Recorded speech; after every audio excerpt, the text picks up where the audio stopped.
All right, let's talk about, well, welcome back. This is going to be part three, the matching process. So let's talk about what the factors involved in this heart transplant matching process. Okay, it's a little more complex. It's a little bit more complex than you think.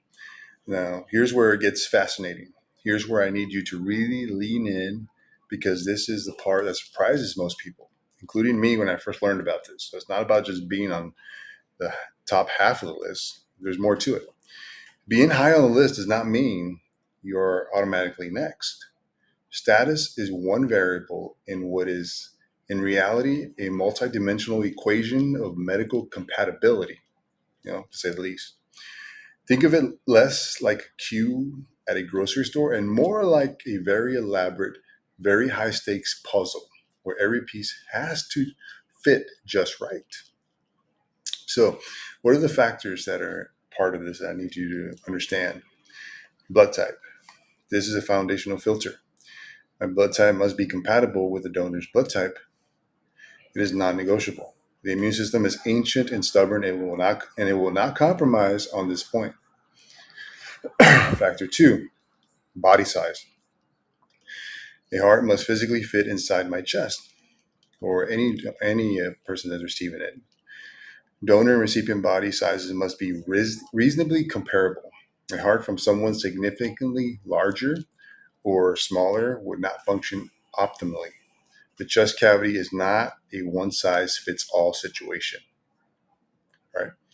3, geographic proximity. Remember that 4 to 6 hour window that I talked about in part 2? Distance matters enormously. Hearts are prioritized locally, then regionally, then nationally. If a heart becomes available in my city, I'm far more likely to receive it than someone across the country. Not because I matter more, but because time is biology. 4, sensitization. Sorry, I can't talk right now. PRA testing. Okay, what is that? That's a panel reactive antibody test. This is a sneaky one. My immune system may develop antibodies, which basically are soldiers already primed for battle. So that would immediately attack certain donor hearts because they're foreign, not normal to you or not original to you. So the panel reactive antibody test tells us how sensitive I will be if if I'm going to develop antibodies to attack the new organ. So the higher my sensitization, okay, I think I'm not saying that right, I think. But anyway, the fewer compatible donors there are for me. So if I have a higher sensitivity to attacking this organ because of this antibody test, then actually I'm going to be less compatible for this. Number 5, medical urgency and compatibility. So status matters, going back to that list, but it must be weighed against biological compatibility. A status 1 patient who is incompatible with a particular donor heart will not receive it.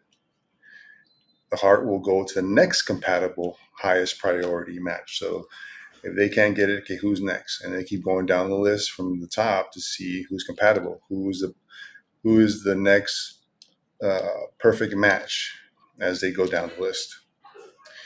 And the last one, 6, time on the list. When all the factors are equal between two candidates, the one who has been waiting longer gets priority. Time accrues. Waiting is not passive, it is earned standing. Okay, so those are the factors that are part of this whole process, right? So that's the puzzle. 6 pieces, 6 factors, 6 variables, all have to align, all in under 6 hours. And when they do, that's when the phone rings. And in part 4, I'm going to tell you what that call actually looks like and what it feels like to live in a life where it could come literally any minute. So we'll talk about the waiting process, right? So see you on episode 4 or the next one.